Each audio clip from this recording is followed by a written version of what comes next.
Joining us today, we have a very special guest. She is the host of the It Begins With Us podcast, which is a podcast that focuses on domestic violence and abuse. She is also a frequent guest on the illustrious Roddy Radio podcast, our favorite podcast. She is none other than Maria Sanchez. Welcome to the show. Thank you for having me. Welcome, welcome, welcome. So as I said, you have your own show, It Begins With Us, the podcast, which focuses on domestic violence and abuse. And that is because you have your own history with that, right? Right. Okay, so I would love to hear your story. So to kick that off, let me ask this. In the beginning of the relationship in question, were there any signs that you didn't notice at first that things were going to go bad, but you realized in hindsight? Yes, there was. So I dated him before I moved in with him when I was still in high school. There was things that honestly I was very secluded from everything. Like my parents are very they protected me too much. And so I didn't know anything about dating or like what was okay and what wasn't. And there was things that would happen and he was my hero for my parents because my parents were also very violent. And so I saw it as he was protecting me, for a year and a half, almost 2 years of us dating before I turned 18. But there was so much that I just didn't know about that I know now that I'm like, I should have seen that, I should have paid attention to these things and not kept going. I actually broke up with him almost a month before I moved in with him. The only time I ever broke up with him, and it was only for a few hours. And he was just begging me, crying, because he was very forceful. It was his birthday. He turned 20 years old, and I was still 17. I was about to turn 18. I moved in with him when I turned 18. And he wanted me to have sex with him because it was his birthday. And I said, no, like I don't have time. Like I can't do that to my parents. And he said, you owe me. It's my birthday. You have to give me birthday sex. And I said, no, like my parents aren't letting me hang out with you. I can't go with you anywhere. Like we're here in front of the house. I can't do that. Well, let's tell them that we're gonna go get gas, and we'll just we'll just go up to the mountains and then we'll come right back. And I said, no, I'm not going to do that. And he just kept forcing me outside the house. I was super smart in school, so I had really good grades. And that next morning, I was supposed to take a trip out of town with the school because I was one of two students that got chosen to a symposium to get scholarships. And my dad was so upset with me. He went out to the car and he said, if you're not in here in 1 minute, I'm going to drag you by your hair and take you inside myself. Like you're already late and coming inside the house. And so I, hurried up. I went inside and he said, you're grounded. You're not going to the symposium tomorrow. I'm not taking you. And so I was so upset and I called him crying, thinking he was going to save me. Like he's going to call my dad and tell him I'm sorry or something, and he said, that's what you get. Now you see what it feels like to be rejected. And I just cried and cried. I'm like, this was like, I was actually illegal at the time. My parents brought me here when I was 9 years old, so I didn't have citizenship, residency, anything. So I was relying on these scholarships to go to college. And when I got denied that, it changed my life, where I couldn't go to college because I didn't have the money.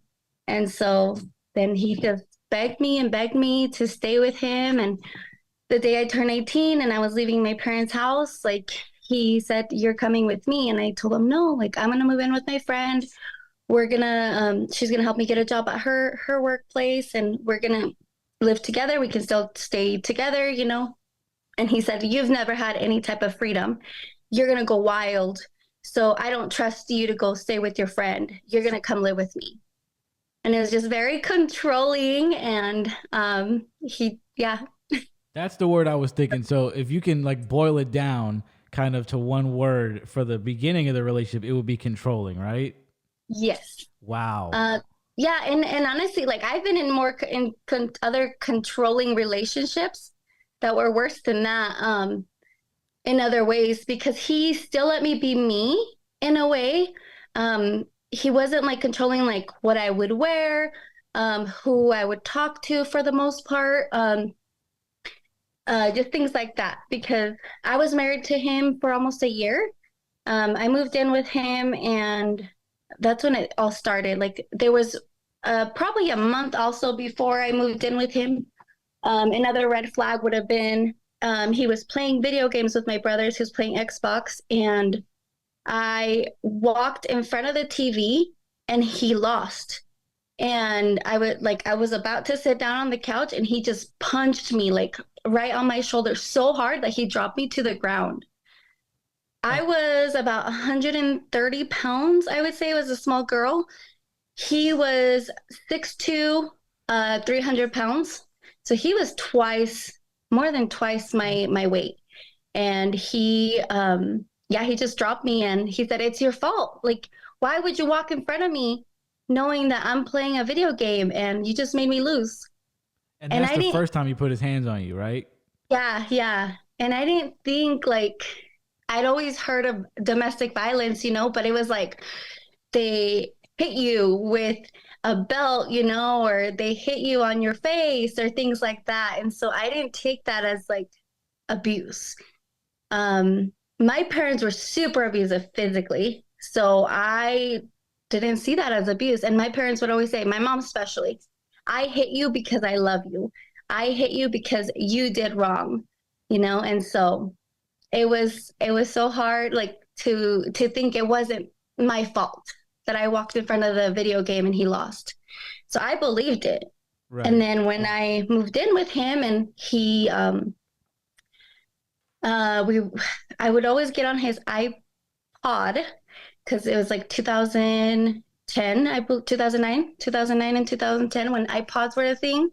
There was no iPhones.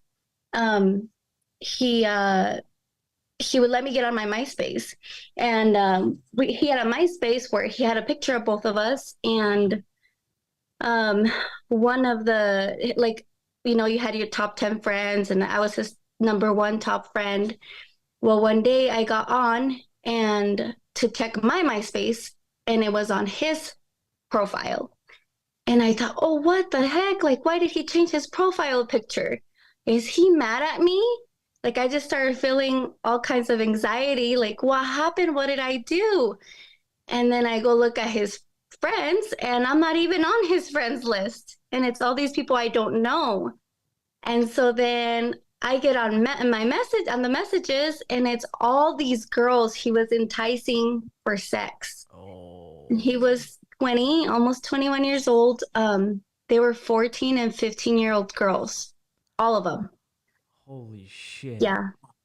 And every single one of them was, he was asking him, like, what would you do to me or with me if I met you? Like, are you a virgin? All kinds of like disgusting. There was over 20 messages that I found. And it didn't even click to me like, oh, he has another MySpace. I was just like so angry at the moment. I had just moved in with him. I had no relationship to my parents anymore. And I just like, what am I gonna do? And it was my second day at work, and I didn't know how to drive, and he was gonna drive me to work. And I just walked out of the house, and he goes, "Where are you going? Where are you going?" And he didn't even have shoes on. He knew something was wrong. So he chased me down the street without shoes, and he like grabbed me by my arms and was like, "You're coming back home right now." And I said, "No, I'm not." And don't make a scene because the mailman was across the street, and he had his headphones on, so he couldn't hear anything. And he's just looking down, doing his thing, and he just grabs me. He's like, "You better not make a scene. Let's go." And as soon as we walk in, I was so angry. I'm like, what am I going to do? Like, where am I going to go? I didn't know what to do. And my first thought was, I've grown up around novelas, like soap operas. And so I'm like, this is like a dramatic scene, So I slapped him. I actually punched him. I didn't slap him. I punched him in the face. And I can't even like tell you, I tell everybody when I say this, women and men do not have the same strength. I don't care how strong you are as a woman, you do not have the same strength as a man. I felt like a toothpick the second I did that. I did nothing to him. And the next thing I know, he pushed me on the stairs, just started beating the shit out of me. And thankfully, his mom was right there next to us and she took him off me. She started choking him from behind and ripped off his sweater. And he said, she's like, what happened? And I said, he's cheating on me. And I went to go show her on the computer what he had done. And of course, like nothing would come up because he logged into his other MySpace. Oh God. And I was like, I'm crazy. Like, how did I know what I saw? And I know what I saw and I know I'm not lying. Like, what happened? She's like, you're crazy. You don't know what you're talking about. My son would never do that to you. And then I finally thought, like, oh, the iPod. So I ran to the room, grabbed the iPod, showed it to her, and she's like, I can't believe that he would do that. He's a dog. I'm sorry. I'll let you guys talk. And yeah, then it just got worse from there, like worse and worse. There was times where he almost killed me. So Really? I lasted a year in that relationship, and thankfully I was able to get out alive. I don't know how. I really don't because I had no support from anyone. I had nowhere to go. I just took the chance and like told a friend in work, and I told him what was going on. And that same day, like she took me in to her boyfriend's house. I escaped. I got a hold of like the crisis center, and they put a protection order. I returned to work that day. He went and he was actually watching me from across the street get dropped off by a cop. And when the cop left, he walked into work with like the biggest bouquet of flowers. And I called the cops, and right away, like I already had a pre-message on my phone just to send it because he walked in the kitchen. Like I worked at a restaurant. All the employees there were like, you need to get out of here. I mean, I worked with a lot of Mexicans. They're this big, they're smaller than me. And so they all tried to like get him out of the kitchen, and he was not cooperating. So I sent the message with my phone, and within 3 minutes, I mean, this restaurant was surrounded with cops, and they took him. Thank And God. yeah, that's the story of that one. Was he ever seen or heard from again after that? Oh yeah, definitely. He would make so many Facebook profiles, fake Facebook profiles, to get a hold of me, and he would message me pretending he was somebody else. And then after that, like we started. He ran away. He ran away to Mexico to get away because he was supposed to have trial to see what was going to happen to him. I didn't press charges. The state pressed charges, and I was just what do you call that? Like a victim, and I was able to talk for the state. But yeah, he ran away for a while. Like he was half Mexican, half white, but he never grew up around the Mexican culture. He wasn't raised Mexican. He didn't even speak Spanish. So it's crazy to me that he ran away to Mexico to get away because he didn't even know the culture at all. And then when he came back, they prosecuted him, but it had been so long, and I was pregnant at the time, and I want to go through trial. They gave him a slap on the hand. They didn't do nothing. Wow. Yeah. But it was after that he never got in contact with you again. After that, no, never. Thank but God. For like the first year after I left him, it was constantly.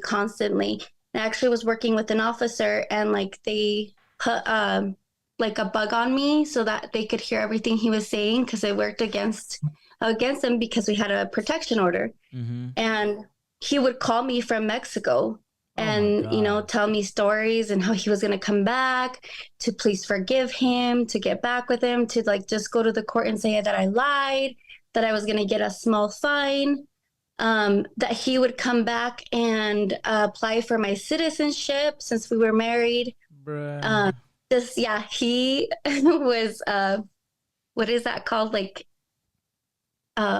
enticing me, Yeah, so or he was going on more of an angle of like, please forgive me, I'm sorry, I'm gonna do better, other than oh like yeah, more violence and like trying to threaten you. It was more yeah, like, forgive me, I'm yeah, gonna improve. Obviously, thank God you were smart enough to be like, yeah, okay, bruh, sure, yeah. buddy, No, sure. I believed him a lot of times. Like right away, we didn't get married right away when I moved in with him. I moved in with him in May. I think it was like end of June when I found out about the cheating. Um, and then he said to me, actually, he's like, I'm not married to you. I don't have to be faithful to you. Oh, bruh. And I said, what am I doing here then? Like, we live together. We're basically married. And that's what he was like, oh shit. And he got down on his hands and knees, like, please forgive me. Oh, Please marry me. So we had this date, to get married. We got married. We got married to the courthouse, and I was like, it's gonna change. Well, the next day, I find out he's still watching porn, talking to girls, all these things. I was like devastated, and it just kept getting worse and worse. The physical. There was a lot of times like one time he almost broke my ribs. Another time he punched me so hard on my knee that I thought he broke it. I never got checked out for that, but there was a lot of sexual abuse too. That was really, really bad, honestly. He would rape me all the time, 10 to 15 times a day. I went to doctors several times because I had cuts. Think of like having a cut, like an open wound, and then you sweating. That's mm-hmm. how bad it was. It was painful every time like we'd have sex. And I didn't have any STDs.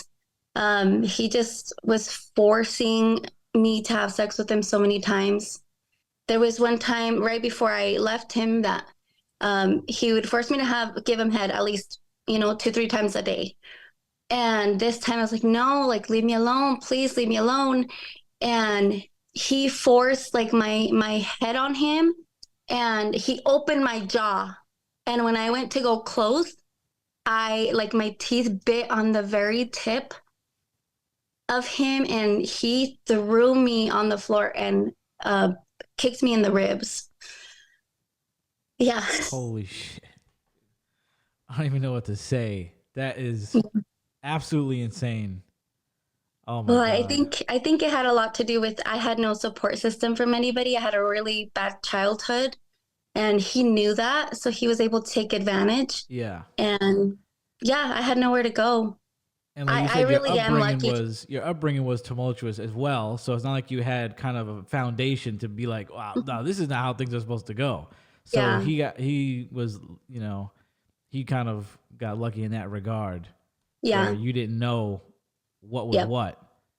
Wow. yeah. And he would tell me, if you like turn me in or say anything, I'm gonna call immigration on you and your parents, and you're gonna get deported with your siblings, and your siblings that are younger that were born in the United States, like, they're gonna go to the system, and you'll never see them again. And I was 12 and 13 when my two little brothers were born, so I raised them. They're like my kids. So to me, that was so hurtful. I'm like, you can do. That was the last time he ever hit me, was when he said that to me, and I said, you can do whatever you want to me. Like, in my head, I wasn't brave enough to ever talk back to him. But I told myself, I was like, you can do anything to me. You can even kill me, but you will never threaten or do anything to my siblings. Like, they're my kids to me, and we actually, the reason the last time he beat me so bad was because he thought he got me pregnant. He finished inside me without a condom because I had birth control was taken away because of all the cuts. They blamed it on birth control. They said the birth control was drying me out and making all these symptoms. So they said, you guys need to use condoms for the next month. And so he was wearing a condom, and he took it off mid sex, and I didn't know. And when he finished, he freaked out on me, threw me off the bed, and said, go wash yourself, go clean it out. I don't care what you have to do. Like, you can't get pregnant. We're not going to have any babies. And when I came back, I was so angry because I already in my head was already planning my escape. I knew I needed to get out, and to think like, my parents always said, like, if anything bad happens to you, is because you've done bad. God is mad at you, and God is punishing you. So I thought, It's like what you got like possibly? no chance to even. Yeah. I was like, Wow. what possibly could I have done in my life, like before, that I am paying all of this, and I'm like, whatever it is, God, like, I'm sorry, please forgive me. And I was like, I'm pregnant. Like, I have to be pregnant. I guess I'm going to have to like deal with him for the rest of my life, even if I leave. And I come back from the bathroom and he looks at me and I wouldn't talk to him because I was so angry. I'm like, I didn't want to be pregnant. I didn't want to have a kid by him. And he goes, what did you do? And looks at me straight, like right here next to me. And I said, I cleaned it out. And I wasn't like, I wouldn't even look at him. I was just looking down, and he grabbed my face and tell me how you did it. And I wouldn't say anything. I didn't want to say anything. So he grabs like my head with both his hands and just bash, bash, bash like 6 times on my forehead. All I seen was stars.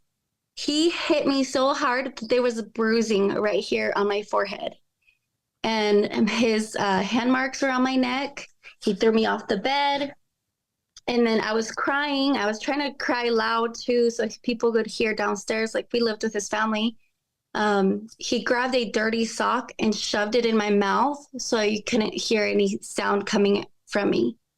And that's when he told me, if you ever threaten me or think to tell on me, I'm going to kill you. And if you're pregnant, I'm going to kill that baby and you.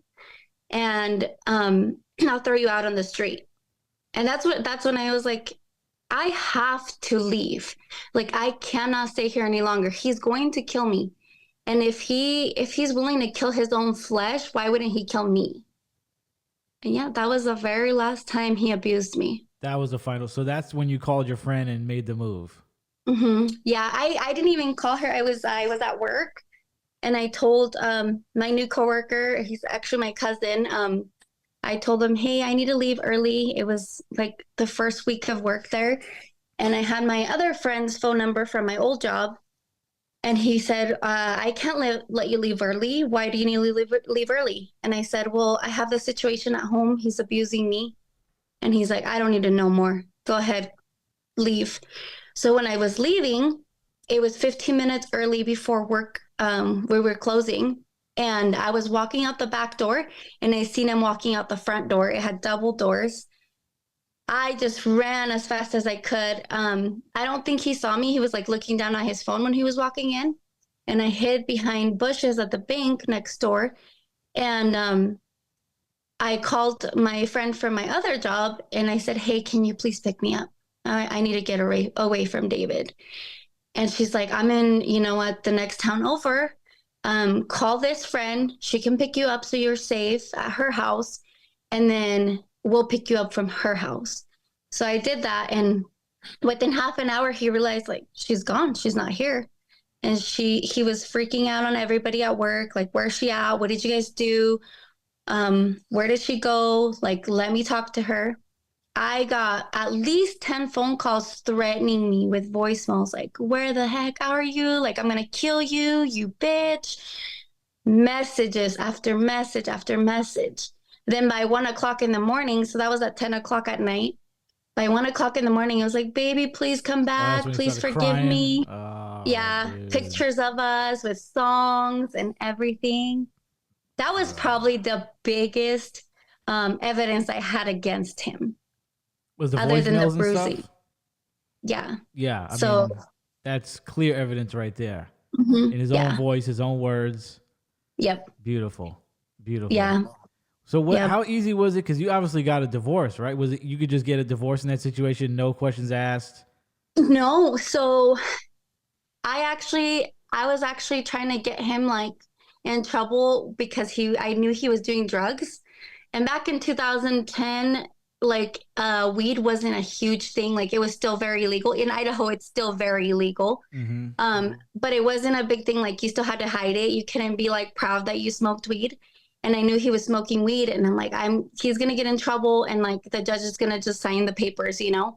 But no, I went through court and everything. I was still so scared to divorce him because he'd always say, "You're never going to divorce me. The day you divorce me, I'm going to kill you. And I this was don't care after where you you're escaped, at." right? This was after you escaped. Yeah. Okay. Yeah. And he Okay. would say like that he was going to, if I was ever with anybody else, he was going to kill that person too. And so it was so scary. It Yeah. took me almost 2 years to file for divorce. But when I Wow. filed for divorce, he wasn't here in the United States. He was in Mexico. What I did, like I had a lawyer.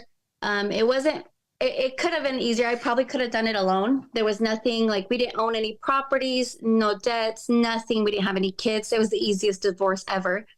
They sent him the paperwork, couldn't be served because he wasn't here. So then they put it in the newspaper for 30 days. And since there was no response, I was automatically divorced. So why wouldn't it be easier? So you were already working with the state at that time, right? And he was suing Yeah. him. So why Mm-hmm. why wouldn't they just like let you get divorced like right there? That seems so It's dumb. just, it's like, it's a process. I've heard that there's other states. I don't remember what states that you have to be separated for like a year before they even let you like sign the papers. It's the weirdest thing. You're suing the guy for abuse. You have evidence. He's gonna kill you. He's gonna do this, and they're like, "Well, you gotta stay with him. We gotta have a real good Yeah. reason." And Not good enough. they didn't even like take that in consideration. It was, What? we were divorced. The reason for divorce was irreconcilable differences. Yeah, I would say so. Pretty irreconcilable. That is Yep. wild. Yeah, Sometimes the justice system is just unbelievable. it is. It really Unbelievable. is. I was Wow. so upset when, they gave him, I think it was 4 years probation, 3 years over his head. He was only in jail for a month. From when he turned himself in at the border in Texas, they drove him here to Idaho. They put him in jail for a month until we had court. And then they gave him, like I said, 4 year probation, 3 years over his head. They counted that month towards his 3 years and said they didn't even extend my protection order. They said, we're not going to put a physical protection order, but if you ever even as much as send any smoke signals to her, you're going to be arrested again. Right. We're just telling you, like, stay away from her. If she shows up somewhere where you're at, you need to leave. If you show up where she's at, you still need to leave. It doesn't matter who was there first, you need to leave. And I ran into him twice. In the last 10 years, I ran into him 2 more times. The first time I was training to be a manager, and he walked in at my work, and I seen him, and I just froze. And I had the till, I was going to put it in the register, and then I just kept walking straight. I acted like I didn't see him, and he saw me right away. He walked out. I was telling my manager, I was in tears, shaking. She was at the drive-through, and he pulls up next to the drive-through, and I was like, no. The second time I saw him, I was actually just buying my house. I was going to buy a mattress, and I had my 3 kids with me with my ex-husband, and I had my daughter sleeping, and I saw him in the parking lot, and I don't believe that he ever saw me. But when I saw him, just terror grew inside of me. And I had to walk into this mattress store that had huge windows. And I'm just trying to hide like between the panes, thinking like he's going to look in here and see me. I really don't think he ever saw me, but I was still terrified. Right. Of course. Yeah. Understandable. Yeah. So then Yeah. after And all from that, what you I know have him. now, Go ahead. No, sorry. Go ahead. yeah, from what I know now, he doesn't live near here. He was in prison for a while for drugs. And then he also got convicted a year after we went to court for raping a 15-year-old girl when he was 25. Oh, who would have thought? Wow. Yeah. Who could have guessed? Yeah. Him? No way. He went to jail for 3 months for that. For that? What? Yeah. What is going on in Idaho? Idaho is a joke when it comes to What is going domestic on violence. in Idaho, bro? Idaho is a joke. They are wilding over there. Yeah. What? Yep. Unbelievable. Truly unbelievable. Wow. That's a Yeah. whole nother podcast right there. The Idaho justice Right? system. We got to talk to them. That's so fucked up. So fucked up. So after Yep. that relationship, were you able to heal at all before you got into your next one? Because if, to my understanding, the next one was also abusive, right? Yeah. So it took me a year to get into another relationship. Um, but the minute I met my ex-husband, like I knew that I was supposed to marry him because he was everything my parents wanted me to marry.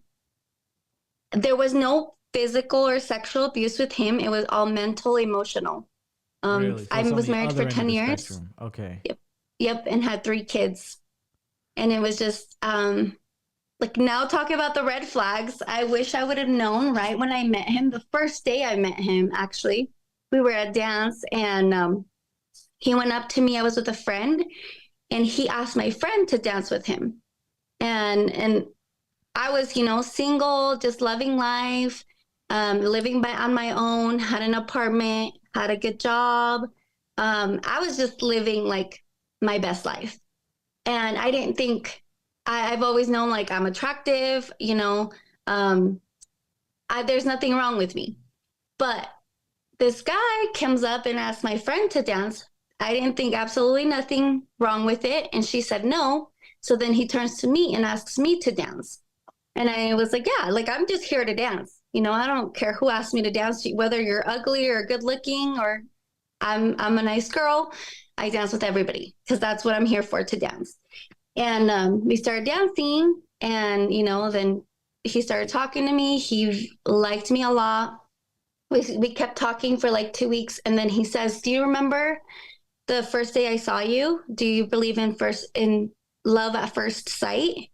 And I said, "Well, I don't know. It's never happened to me. Maybe." And he said, "I believe in love at first sight. The minute I saw you walking through those doors, like everybody else disappeared and there was just like a light on you. And I fell in love with you right away. Like I knew you were the girl for me." So why did he ask your friend first? Yes. So that's where the red flag is.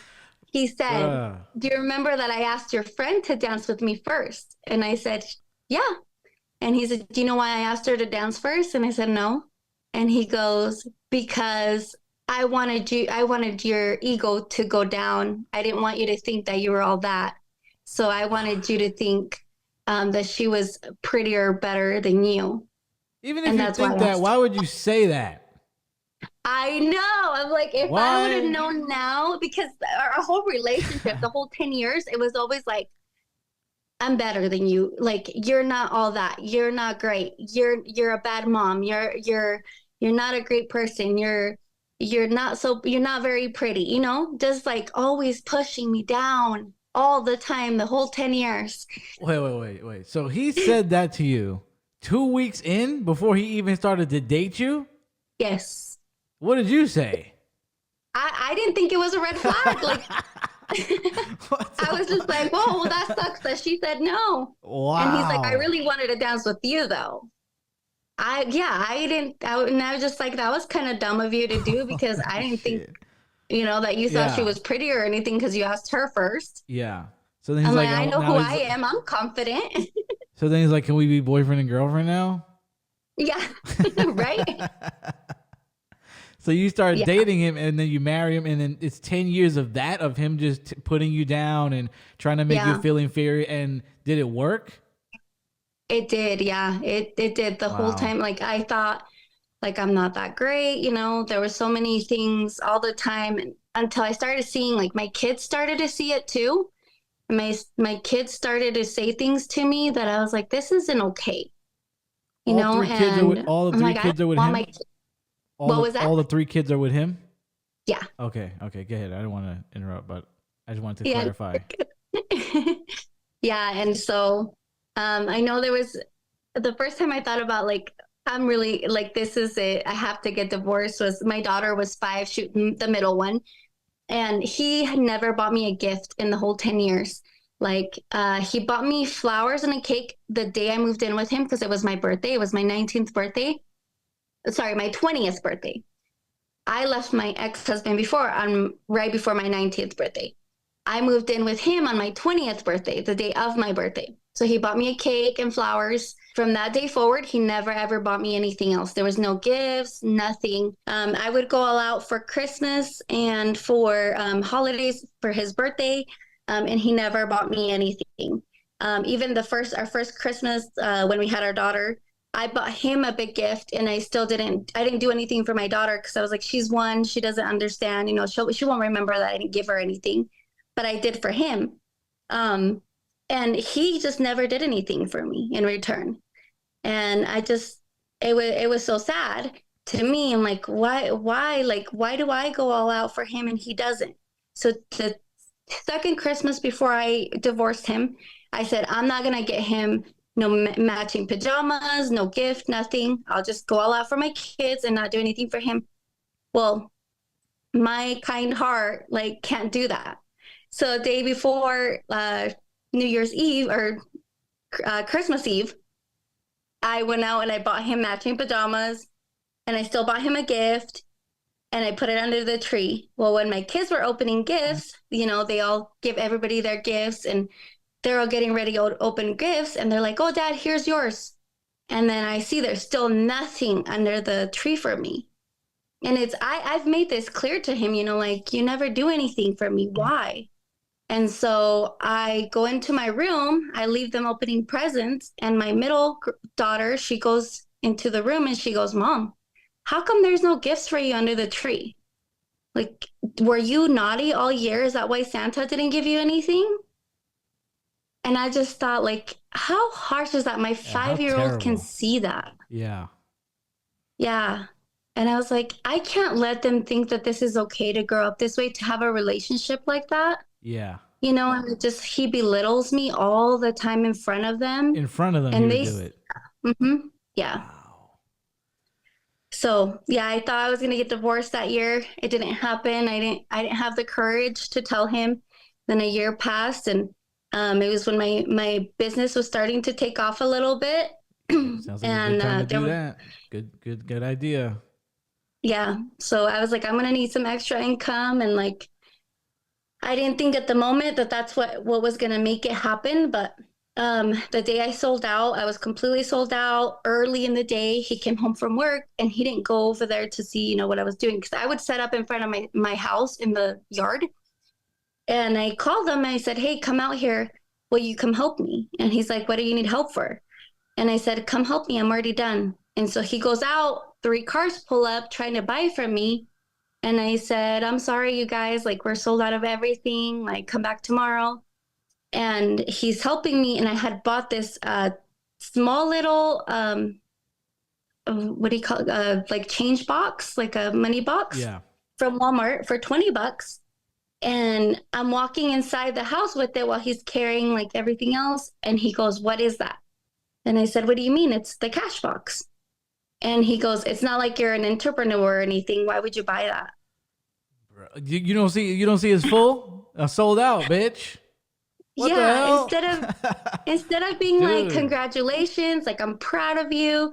Thank you for helping me out financially. Like, I never let him do everything financially on his own. He wanted to be the provider, but he never made enough money to be the provider for us. So you were throwing in. Yeah. And he was still doing all that. Mm-hmm. He had some serious like insecurity, inferiority. Very. He's not even good looking. I was going to ask, does he even have that? Like, no. So he's like just from day one, super insecure. And wow, he preyed on you because you couldn't realize at the time that that's what was going on. Yeah. Because, obviously a lot of us, we don't see those things in the beginning. So right. That's why I asked the question in case somebody's maybe seeing some stuff now that they would pick up on it. Because a lot of times we don't see stuff in the beginning, no matter whether it's like super abusive or not, if it's just like kind of just toxic, whatever, right. We don't. Yeah. So this dude saw that and he just pounced on that. Yeah. Yeah. He also knew my upbringing, and how my parents treated me. So he was like, I got this. Yeah. So was that the final straw? After that, that's when you said I'm going to divorce this dude. That was it. Within a month of that happening, I had a conversation with him, and he's like, what are you going to do? Divorce me? And I said, you know what? Yeah, actually. Yeah. And I said, I'm glad you brought it up because I've been afraid to, and I'm glad you said it. And that was it. From that day forward, like, it took 8 months. He still was living with me, and just things just started happening where like it wasn't like I hated him, through those 10 years. It was just starting not to love him anymore. And like it was just going away. I had no feelings for him anymore. It took 5 years. I didn't have feelings for him anymore. Really? So half the Yeah. marriage, basically. Mm-hmm. And then so you live with the guy for 8 months after you are in Told the him process of I wanted to divorcing get him. the divorce. Yeah. What He is still, he wouldn't move out. It took me about 3 months to actually file for divorce. And when I filed for divorce, he waited the 21 days to be divorced to get a lawyer. And then they responded with what he wanted. He wanted 50% of everything. There was a lot of things like I had acquired on my own. When we moved in together, I had lived on my own. He didn't. So I had the couches, the bed, the table, washer and dryer, everything. Everything in the house was mine. You set him up. Yeah. Yeah. He just literally moved in with his clothes and a blanket. And his insecurities. That's all he had. Yeah. Yeah. And he wanted 50% of the custody, and he wanted child support. He wanted me to refinance the house and give him 50%, which I did. I gave him a lot because I also felt like he doesn't really have anything. He's not very smart, like I gave him his residency. I applied for him to be a resident. And I was like, you know what? Like, I'll take all the debt. I'll keep all the debt. I'll give him 3 vehicles. I'll give him some cash. I know he doesn't have anything. Like, everything in this house is mine. He had told me, like, if you divorce me, I'm just going to move out of state and come visit my kids every other weekend if you're really going to do this. And like, that's what I'm required to do. And I said, that's really what, like, you just want to see your kids every other weekend? Are you sure? Because he's a good dad. He's not a bad dad. But when he filed against me, he wanted 50% custody and child support. He went and got a different job that paid him less because we were both getting paid the same amount. And he was getting paid less so that I would have to owe him child support. Oh. And at that moment, after 8 months of just waiting, I was like, you know what? Fuck this. I don't care what I have to give you. I will give you whatever you want so you can get out of my life. Wow. He waited it out. He basically badgered you till you gave him what he wanted. Mm-hmm. Unbelievable. You gave him like a whole like stimulus package to go. Like one of those like packages you get at work. I'm like the perfect ex. For real. 50 of everything. Oh my God. Yeah. That's insane. And obviously you still have to have a relationship with him because you have the kids. Yeah. And he actually he has my parents on his side. You know, my parents are very toxic, very religious. They think divorce is the worst thing in the world. It's worse than killing somebody. Well, maybe in Idaho. I don't know. Not everywhere. Pretty much, right? Maybe in Idaho, dude. Yeah. We actually just went through a big custody battle because I moved 30 minutes away. Mm-hmm. He tried to fight me for full custody and wanted like the max child support. It took 9 months to go through court for that. Well, he had me by my neck, fighting my kids and telling them that I'm a horrible mom, that I'm trying to take everything away from them just because we're moving schools. And 30 minutes? 30 minutes. Not like you're moving to another country. I know. 30 minutes. He actually works where I live, like 2 minutes away from my job and from my house. And it was just so much manipulation going on there. But the judge was able to see I got primary custody of my kids now, and he has to pay me $52 a week. So now you got to pay you. Yes. Wow, good for you. Finally, there we go. Now that's what I'm talking about. That's what I'm talking about. Everyone's like, that's a joke. For 3 kids, he has to pay you $52 a week. At least it is, but at least it's something now. You were doing exactly. You were doing to me, everything. that's a win. Yeah, and this happened because he took you back into court. So then you had to also it worked out great for you. It did, after the 9 months, because he sued me the week school started. Because he knew I was going to move. Like, we have that in the decree saying we have to let each other know if we have intent of moving within 60 days. And I let him know 90 days in advance. And so he had enough time to sue me. And he brought you there on like zero grounds, right? He just brought you there because you moved 30 minutes, and now he walked out paying $53 a month. Yeah.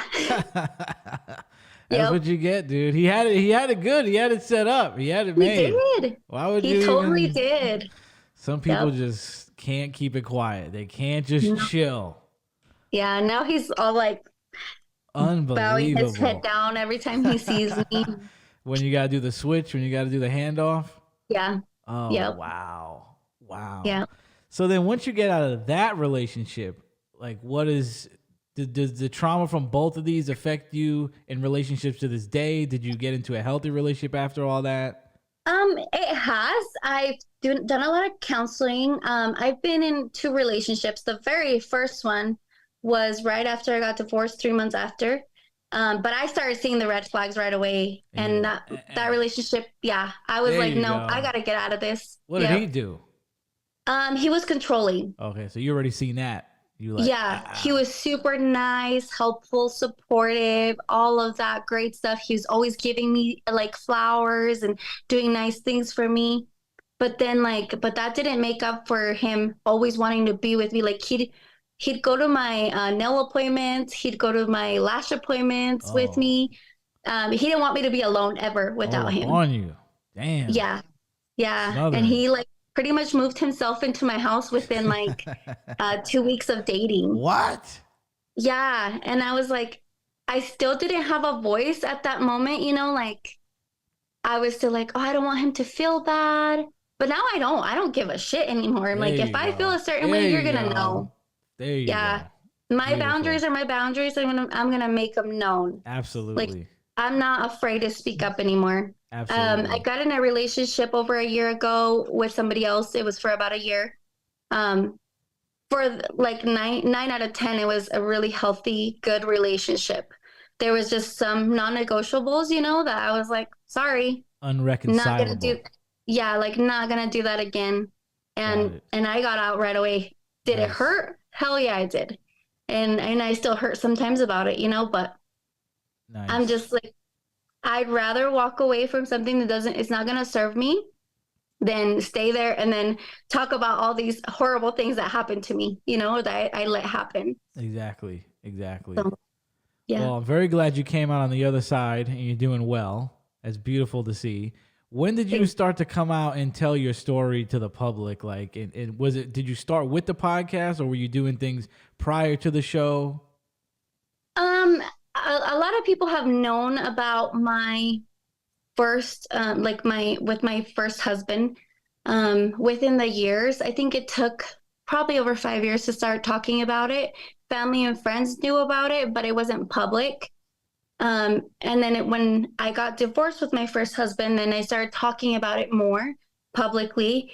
The podcast definitely brought it out, and they ask me all the time. People reach out to me, oh wow, we didn't know your ex-husband did this. Well, that was my first husband. A lot of people don't know I was married twice, and so I have to explain and it wasn't until I think episode 3 or 4 that I started talking about my second husband, because that one's still kind of new. We've been divorced for 3.5 years, but I still worry about my kids. I don't want to put a bad image about their dad. They love their dad. And he's good to them. There's a lot of pettiness that goes on. He talks bad about me all the time to them, but I don't paint a bad picture to them about their dad. You're not going to stoop you're not going to stoop that low. Yeah. Yeah.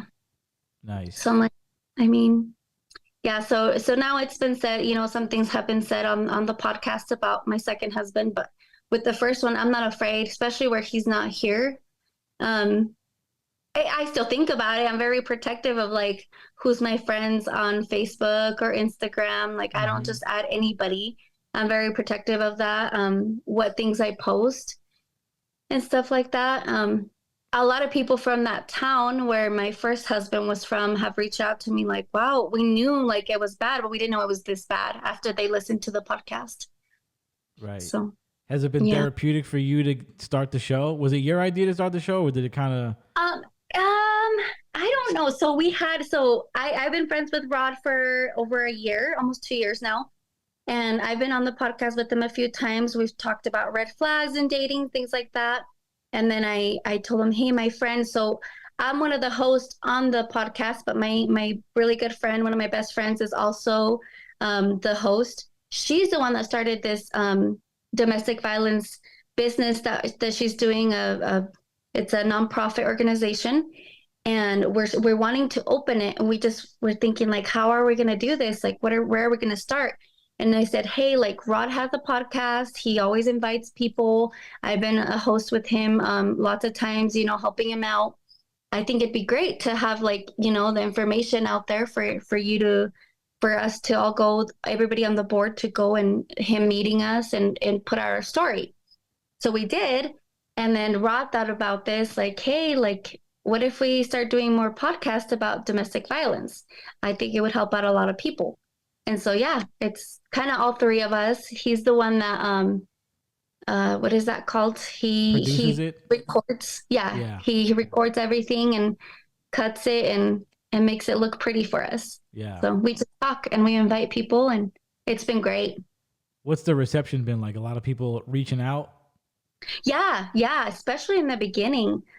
We've actually had in the beginning a lot of people reach out, hey, I want to be on it.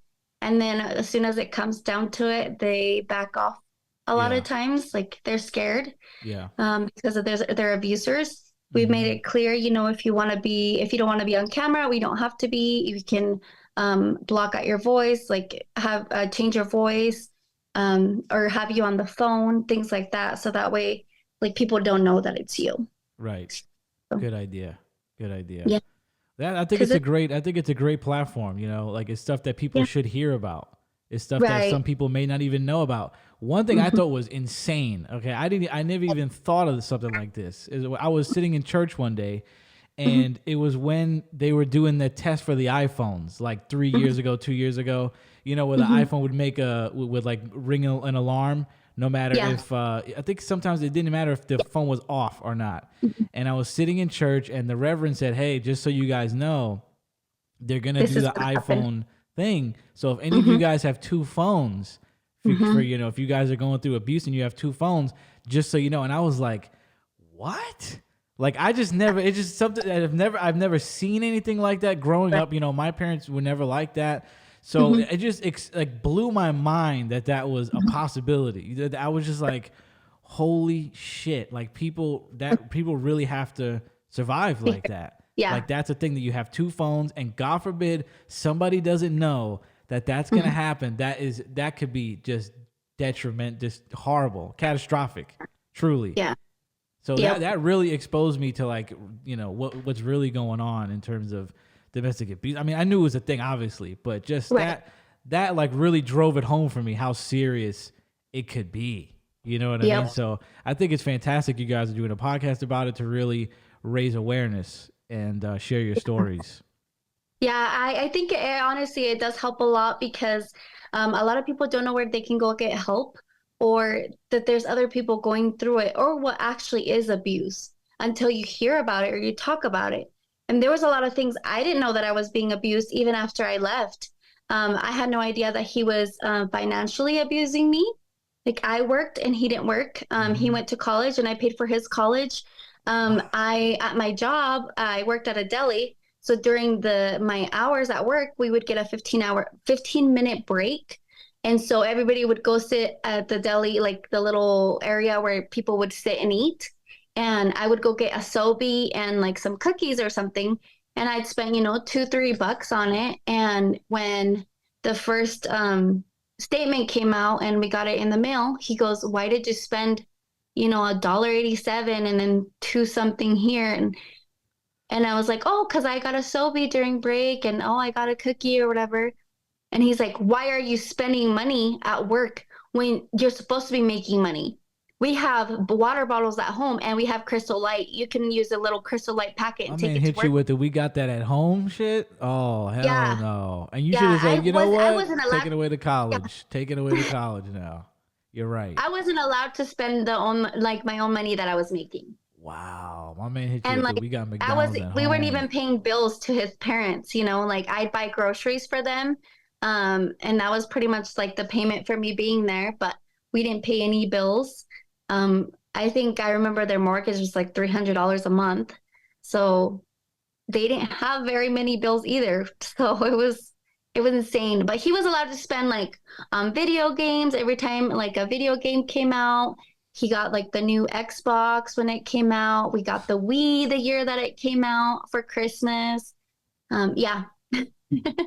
Oh my God, bro. That's the word of this episode is unbelievable because that is just, I can't Unbelievable. even fathom that.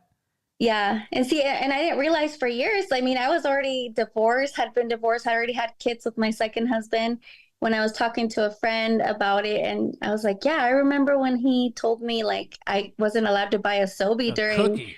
Give me my break. damn cookie. Yeah. Holy And just like, what? That's financial abuse.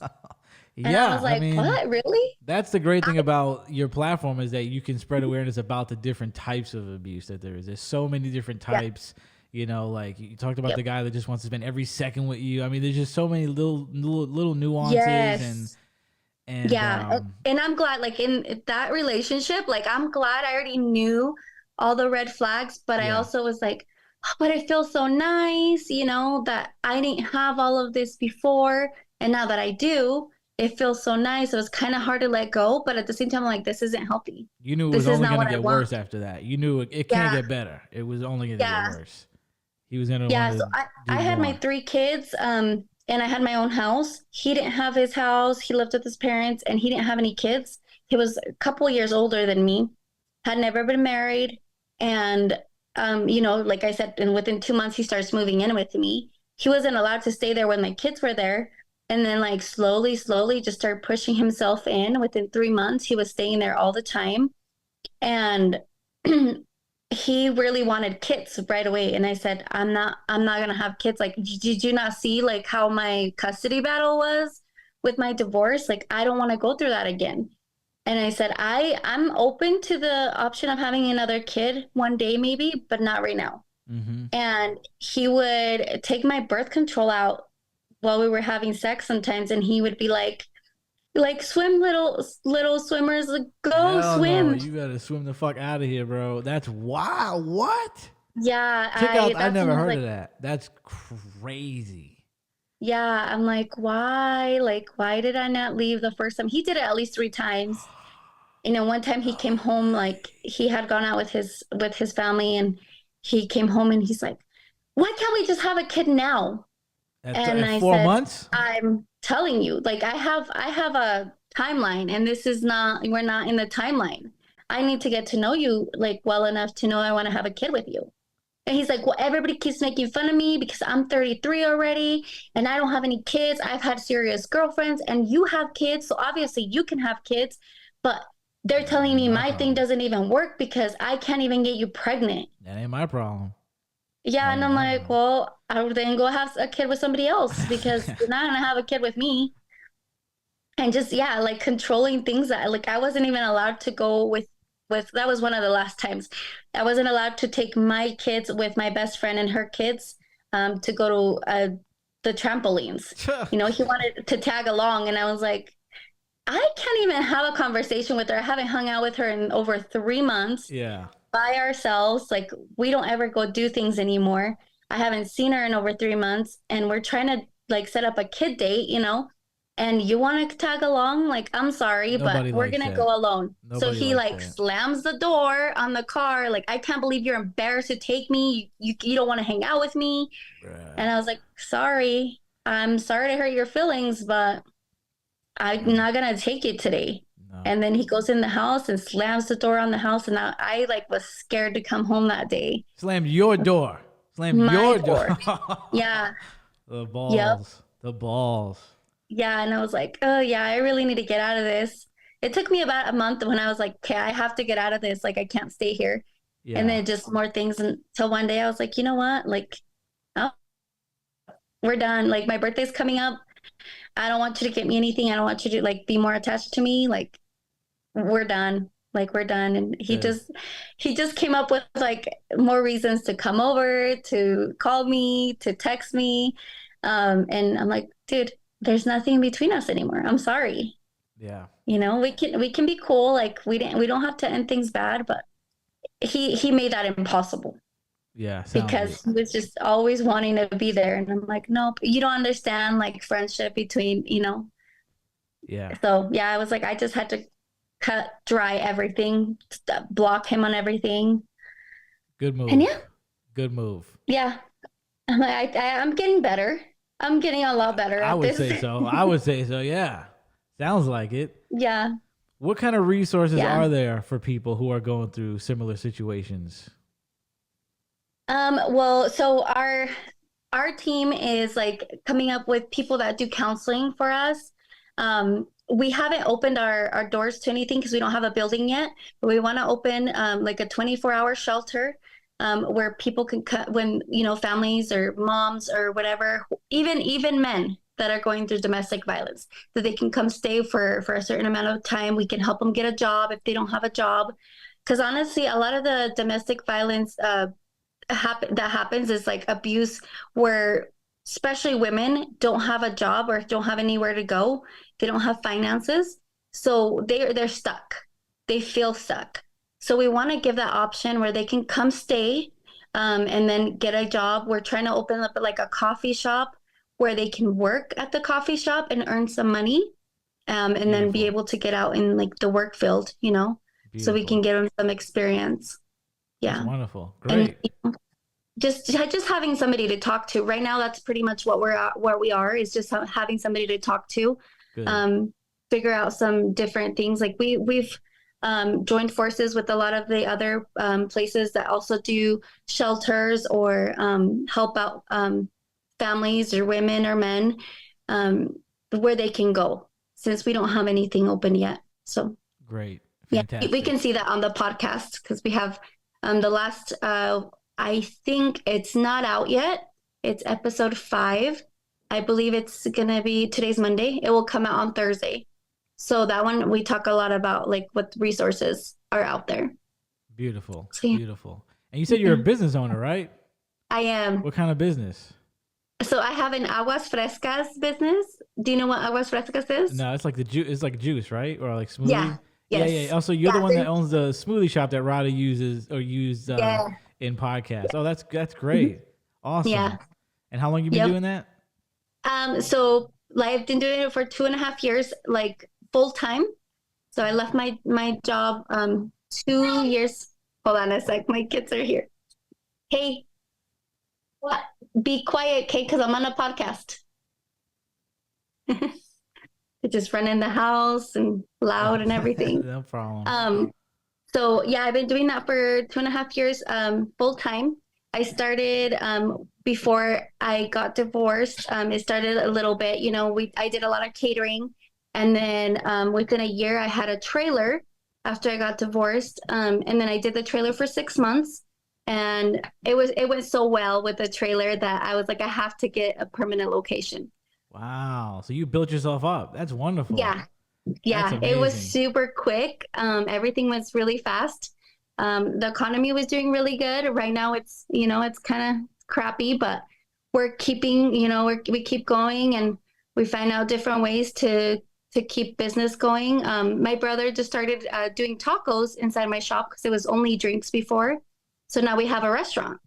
So Sweet. yeah, it's super exciting. It's doing well. We're hoping like we keep going, and I want to franchise one day. I want to make it like, all over the United States, maybe even out of the United States. And what's the place called? Aguas Maria. Beautiful, beautiful. Well, as I said, it's wonderful to see that you're doing so well after all you've been through. It's great to see that you're doing the podcast. So please plug away at the social medias and tell us where to find the podcast and everything.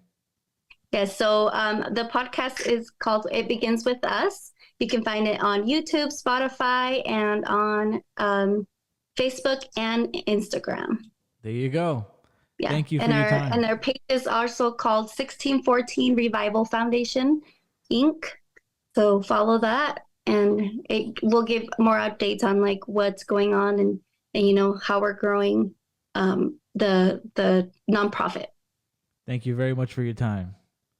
Yeah, thank you. Peace and love, everybody. See you next time.